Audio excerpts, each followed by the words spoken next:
मतदाता बनना हुआ आसान। कैसे? हरियाणा की मतदाता सूची के संशोधन का कार्य 2 से 16 अगस्त तक चलेगा। कोई भी पात्र नागरिक जिसकी आयु 1 जुलाई 2024 को 18 वर्ष या इससे अधिक है और वह मतदाता के रूप में रजिस्टर्ड नहीं है, वह अपना वोट बनवाने के लिए आवेदन कर सकते हैं। कैसे? वोटर हेल्पलाइन ऐप डाउनलोड करके ऑनलाइन आवेदन किया जा सकता है। इसी प्रकार फॉर्म 6 भरकर संबंधित जिला निर्वाचन कार्यालय अथवा बूथ लेवल अधिकारी के पास प्रस्तुत कर सकते हैं। अधिक जानकारी के लिए टोल फ्री नंबर 1950 पर संपर्क करें। मुख्य निर्वाचन अधिकारी हरियाणा द्वारा जनहित में जारी।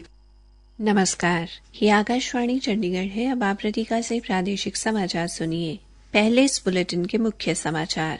प्रधानमंत्री नरेंद्र मोदी ने 32वें अंतर्राष्ट्रीय कृषि अर्थशास्त्री सम्मेलन को संबोधित किया। श्री मोदी ने कहा कि कृषि सरकार की आर्थिक नीति का मुख्य केंद्र है।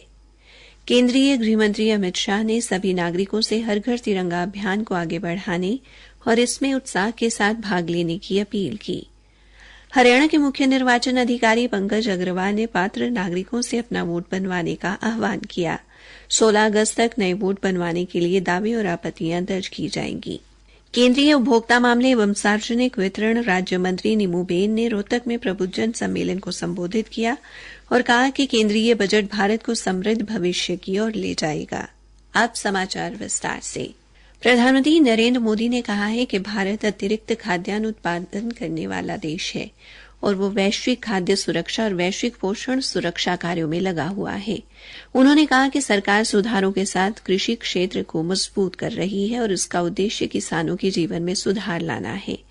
आज नई दिल्ली में 32वें अंतर्राष्ट्रीय कृषि अर्थशास्त्री सम्मेलन को संबोधित करते हुए श्री मोदी ने कहा कि कृषि सरकार की आर्थिक नीति का मुख्य केंद्र है। प्रधानमंत्री ने कहा कि 2024-25 के केंद्रीय बजट में सतत कृषि पर विशेष ध्यान दिया गया है। श्री मोदी ने कहा कि सरकार ने पिछले 10 वर्षों में जलवायु अनुकूल फसलों की 1900 नई किस्में उपलब्ध कराई हैं।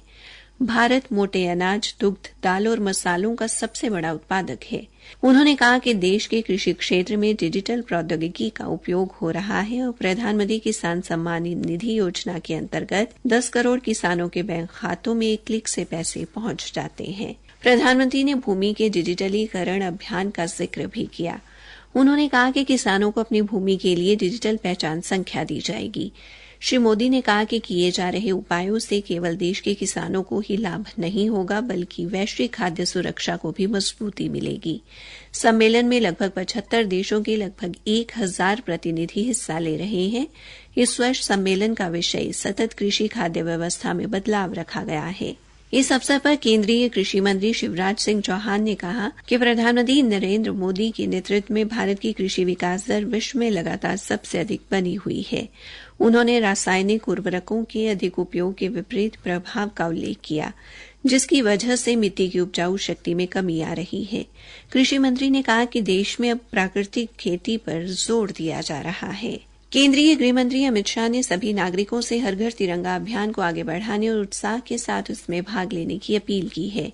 सोशल मीडिया पोस्ट में श्री अमित शाह ने लोगों से 9 से 15 अगस्त के बीच अपने घरों में तिरंगा फहराने को कहा है। उन्होंने कहा कि प्रधानमंत्री नरेंद्र मोदी का हर घर तिरंगा अभियान पिछले 2 वर्षों में एक राष्ट्रीय आंदोलन बन गया है।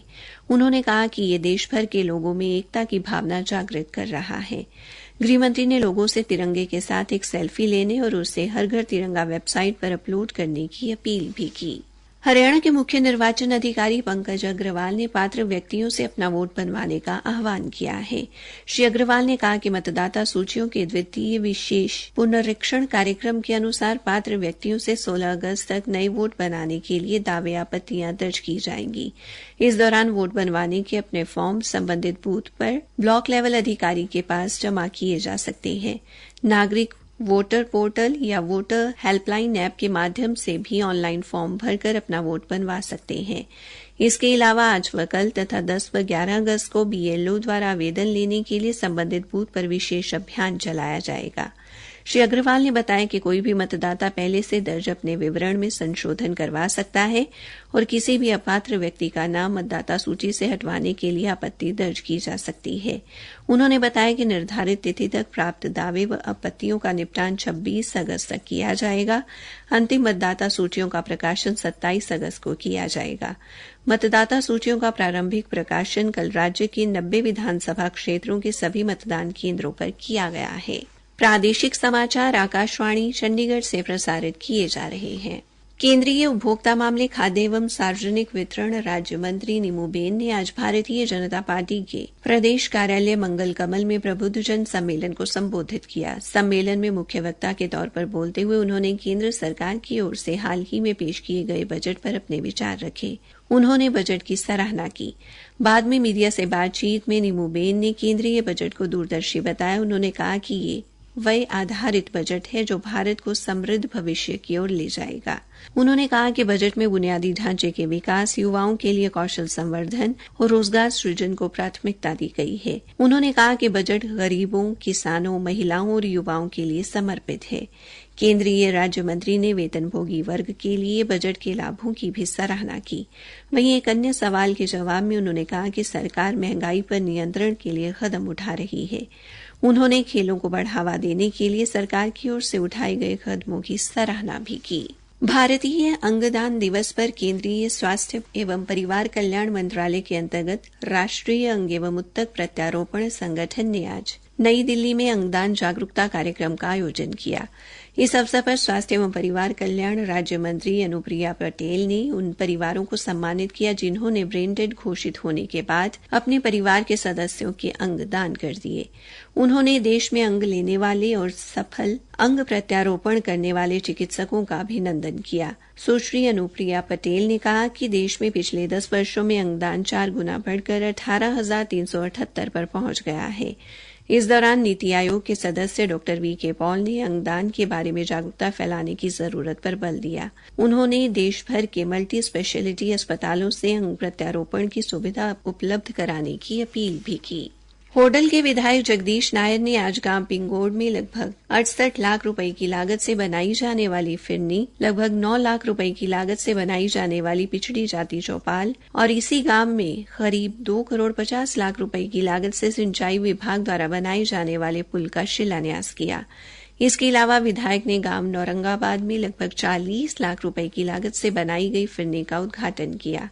इस अवसर पर श्री नायर ने कहा कि मुख्यमंत्री नायब सिंह व केंद्रीय राज्य मंत्री कृष्णपाल गुर्जर के नेतृत्व में सभी विकास कार्य तेज गति के साथ पूर्ण करवाए जा रहे हैं।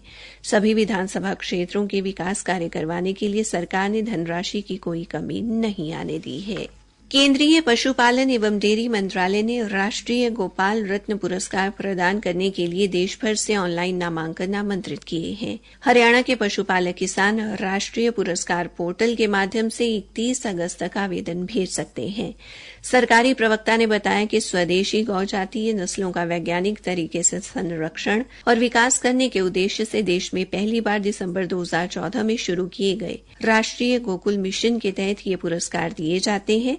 राष्ट्रीय गोपाल रत्न पुरस्कार 3 श्रेणियों में प्रदान किए जाएंगे।